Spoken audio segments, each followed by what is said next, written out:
चिराग पासवान भी तो वहाँ पहुँच गए। तो चिराग पासवान जिस तरह से अपना जनाधार बढ़ा रहे हैं, और चिराग पासवान केवल पासवान के ही नेता नहीं है ना भाई, वो दूसरे ऊंजे धरती आसमान पंडित पासी पासवान। सोचिए, पंडित पासी पासवान तो एक बड़ा अपना विस्तार करना चाहते हैं अपने जनाधार का। और उनके पिता भी तो सबको साथ लेकर चलते थे। चिराग पासवान उसी राह पर हैं। और आपको याद होगा कि चुनाव के पहले उनकी सबसे बड़ी रैली आरा में ही हुई थी। तो साहबाद पर उनकी विशेष नज़र भी है, और इसलिए वो भरत इनकाउंटर के खिलाफ मुखर होकर बोल रहे हैं, सरकार के फैसलों पर सवाल उठा रहे हैं, भरत के परिजनों से मिले। तो जीतन राम मांझी जी को ये अच्छा नहीं लग रहा है। उनको लग रहा है कि एक नौजवान जो जुमा राजनीति में आया है, उनसे बहुत ज़्यादा प्रभावशाली होता जा रहा है, ज़्यादा दबाव बनाने में कामयाब है, मानो बड़ा प्रेशर ग्रुप के रूप में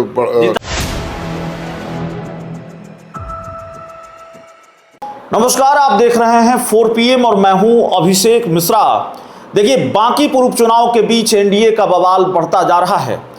अशोक चौधरी बिहार सरकार में जेडीयू कोटे से मंत्री हैं, बिलोटी गए, और उसको लेकर फिर मंत्री श्रवण कुमार का बयान। तो सवाल कि एनडीए में सब कुछ ठीक है कि नहीं है, जेडीयू में सब कुछ ठीक है कि नहीं है, और उनके बिलोटी दौरे को लेकर यह भी कहा जा रहा है, यह भी चर्चा कि भाई कहीं सम्राट चौधरी के साथ अशोक चौधरी की सब कुछ ठीक है कि नहीं है। लेकिन खैर, ये एपिसोड पुराना हो चुका, थोड़ा पुराना हो चुका है। अब नया मामला यह है कि जीतन राम मांझी केंद्रीय मंत्री एक दूसरे केंद्रीय मंत्री चिराग पासवान से भिड़ गए हैं, और भिड़ंत बहुत जबरदस्त हो गई है।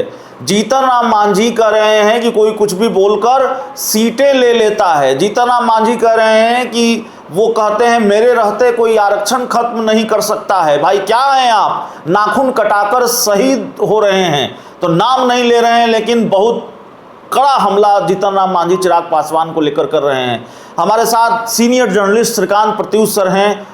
क्या चल रहा है सर एनडीए में, और अशोक चौधरी वर्सेस माफ़ कीजिएगा श्रवण कुमार, अशोक चौधरी वर्सेस सम्राट चौधरी के बाद ये जीतन राम मांझी वर्सेस चिराग पासवान।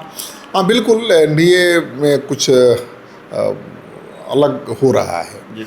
देखिए, सहयोगी दल आपस में टकरा रहे हैं, और शुरुआत इसकी हुई है भरत इनकाउंटर से। भरत इनकाउंटर को लेकर विपक्ष तो सवाल उठा ही रहा है, लोग सवाल उठा ही रहे हैं, सत्ताधारी दल से जुड़े नेता भी अब सवाल उठाने लगे हैं, और उसमें भी खेमाबंदी हो गई है। एक खेमा है जो सरकार के साथ खड़ा है और पुलिस को सही बता रहा है। बहुजन महापंचायत का ऐलान भी उस खेमा ने कर रखा था, लेकिन सम्राट सरकार ने ऐसा होने नहीं दिया। दूसरा खेमा है जो पुलिस को गलत बता रहा है, इनकाउंटर को गलत बता रहा है, और भरत के परिवार के साथ खड़ा है। तो इसको लेकर भी आमने सामने हो गए हैं एनडीए के घटक दलों के नेता। अशोक चौधरी गए वहाँ, तो इसका अर्थ ये भी लगाया जा रहा है कि भाई जो माहौल ख़राब हुआ है, बीजेपी के खिलाफ जो माहौल बना है, उसको बीजेपी सहयोगी दलों के नेताओं को भेजकर शांत कराना चाहती है। अशोक चौधरी ने कहा भी कि भाई बीजेपी के नेता मंत्री इसलिए नहीं जा रहे हैं कि उनके खिलाफ आक्रोश है, इसलिए मैं गया, वो कह रहे हैं ना। तो ये भी हो सकती है कोशिश, कारण। दूसरा कारण ये भी हो सकता है कि सम्राट चौधरी पर दबाव बनाने की कोशिश जेडीयू कर रहा है, उनको घेरने की कोशिश कर रहा है। क्योंकि जब सरकार ने न्यायिक जांच का आदेश दे दिया है, तो मंत्री के वहाँ जाने का और इनकाउंटर जिसको लेकर सवाल लोग उठा रहे हैं, लोगों के साथ खड़े होने का क्या मतलब है। तो श्रवण कुमार ने इसीलिए कहा कि उनकी निजी राय है, पार्टी की राय नहीं है। और फिर अशोक चौधरी का जवाब क्या एक पोस्ट के जरिए आया कि भाई जहां संवेदनशीलता होती है वही नेतृत्व की बात। बिल्कुल, वो नेतृत्व की बात कर रहे हैं कि जहां संवेदनशीलता होती है वही नेतृत्व कामयाब होता है। मतलब वो एक तरह से सरकार पर भी निशाना साध रहे हैं। वो कह रहे हैं कि भाई सरकार को संवेदनशील होना चाहिए। और ये तो सच है कि नेता जिस तरह से उटपटांग बयान इस इनकाउंटर को लेकर दे रहे थे, उससे तो जातीय उन्माद फैलता। अब कोई बहुजन समाज, कोई कुशवाहा महापंचायत, कोई बहुजन महापंचायत का ऐलान कर रहा था। जीतन राम मांझी खुलेआम पुलिस वालों को वेल्डन भोजपुर पुलिस कह रहे थे, तो इससे और आक्रोश भड़क रहा था। बात सही है। तो जीतन राम मांझी ने गियर क्यों बदल लिया है? सीधे चिराग पासवान से भिड़ गए हैं और बिल्कुल खुल्लम खुल्ला चैलेंज कर रहे हैं, हमला कर रहे हैं। चिराग पासवान भी तो वहाँ पहुँच गए। तो चिराग पासवान जिस तरह से अपना जनाधार बढ़ा रहे हैं, और चिराग पासवान केवल पासवान के ही नेता नहीं है ना भाई, वो दूसरे ऊंजे धरती आसमान पंडित पासी पासवान, सोचिए पंडित पासी पासवान तो एक बड़ा अपना विस्तार करना चाहते हैं अपने जनाधार का। और उनके पिता भी तो सबको साथ लेकर चलते थे, चिराग पासवान उसी राह पर हैं।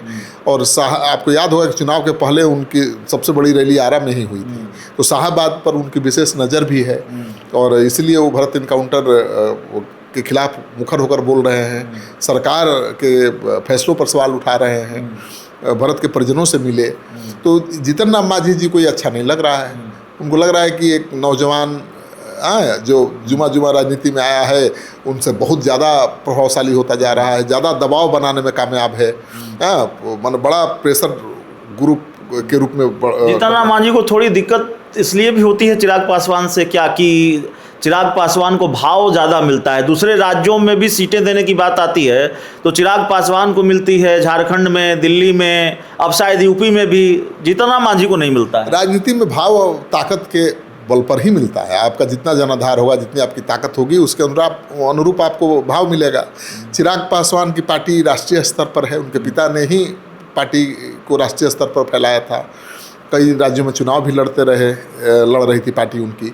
तो चिराग पासवान अभी भी झारखंड में चुनाव लड़े, उत्तर प्रदेश में चुनाव लड़ने की तैयारी पूरी दमखम के साथ कर रहे हैं, दिल्ली में भी चुनाव लड़े, बीजेपी उनको सीट भी देती है।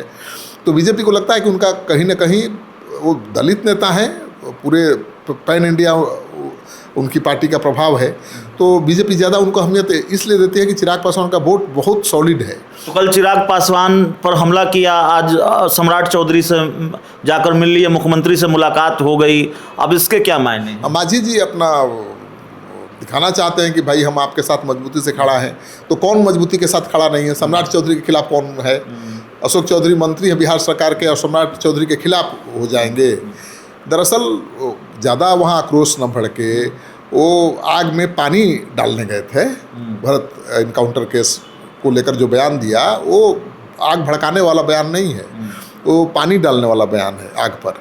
तो इसको तो पॉजिटिव नज़रिए से भी देखा जा सकता है। नहीं, लेकिन आखिरी सवाल है हमारा, हमसे बेहतर तो अशोक चौधरी को आप जानते हैं, लंबे वक्त से आप बिहार की राजनीति को कवर कर रहे हैं। जितनी मेरी समझ है राजनीति को समझने की, मैं ये समझ पाता हूँ या समझ रहा हूँ, अशोक चौधरी बड़े राजनीति के बड़े माहिर खिलाड़ी हैं, जोखिम लेने वाले नेता नहीं हैं। और कहा जा रहा है कि अगर वो जा रहे हैं, गए बिलौटी भरत तिवारी के परिजनों से मिलने के लिए, तो एक बड़ा स्टेप लिया उन्होंने, एक बड़ा राजनीतिक दाव चला उन्होंने, और एक जोखिम भरा कदम भी था। नहीं देखिए, बिना नीतीश कुमार की मर्जी के तो अशोक चौधरी नहीं गए होंगे बिलौटी। तो अगर आप इसमें वो भी देख रहे हैं एंगल, तो मानकर चलिए कि नीतीश कुमार सरकार पर दबाव बना रहे हैं, मतलब वो खुला नहीं सरकार को छोड़ना चाहते, अपना नियंत्रण चाहते हैं और वो नियंत्रण दिखाई दे रहा है, तभी तो अशोक चौधरी को भेजा। मतलब बीजेपी को जेडीयू ये बता रही है कि 85 विधायक हैं, हम भूल मत जाइएगा। भाई नीतीश कुमार ने भले सीएम की कुर्सी छोड़ दी है, नीतीश कुमार के ही पसंद तो हैं सम्राट चौधरी जी, तो उनके खिलाफ जेडीयू नहीं है, लेकिन जेडीयू समय समय पर मौका मिल रहा है, डोज दे रही है कि भाई हम भी साथ हैं, अकेले आपकी सरकार नहीं है, और हमारी जो नीतियां हैं, हमारे जो तौर तरीके रहे हैं सरकार चलाने का, उसका ध्यान है, उसके ट्रैक से आप इधर उधर मत होइए। तो सम्राट चौधरी तो नीतीश मॉडल पर ही काम कर रहे हैं, लेकिन अपराध को लेकर उनका थोड़ा रवैया ज़्यादा सख्त है, और वो कहने में भी संकोच नहीं करते हैं कि नीतीश कुमार ने स्पीडी ट्रायल करा करके कानून व्यवस्था को ठीक रखा, अपराधियों को सज़ा दिलाई। वो चाहते हैं कि भाई स्पीडी ट्रायल भी कराएं और अपराधियों के साथ सख्ती से भी निपटें। थोड़ा सा फर्क है, तो थोड़ा सा फर्क है। अगर ये नहीं पच रहा है किसी को, तो सम्राट चौधरी का इसमें क्या दोष है? भाई अपराधियों के खिलाफ कार्रवाई होनी चाहिए, इससे कौन अलग राय रख सकता है? लेकिन पुलिस ने अगर गलत इनकाउंटर किया है तो सवाल उठ रहा है। कितने इनकाउंटर हो रहे हैं, अभी भी इनकाउंटर थोड़े रुके हैं, लेकिन कहाँ सवाल उठ रहा है? तो एक जगह कहीं चूक हो गई तो उसको लेकर सवाल उठ रहा है। इसका मतलब नहीं है कि आप हर इनकाउंटर पर सवाल उठाएंगे, बिल्कुल हर इनकाउंटर गलत है, ऐसा नहीं है। चलिए, तो हमारे साथ बिहार के senior journalist Shrikant Pratyush sir थे, और जाहिर तौर पर एनडीए में सब कुछ ठीक नहीं है, और बाकी पूर्व चुनाव के बीच एनडीए के दो बड़े नेताओं के बीच जबरदस्त भिड़ंत चल रही है। जेडीयू में तो चल ही रही है, जेडीयू में भी सब कुछ ठीक नहीं है, लेकिन बीजेपी, माफ कीजिएगा, चिराग पासवान और जीतन राम मांझी के बीच भी जबरदस्त भिड़ंत चल रही है। बहुत बहुत धन्यवाद।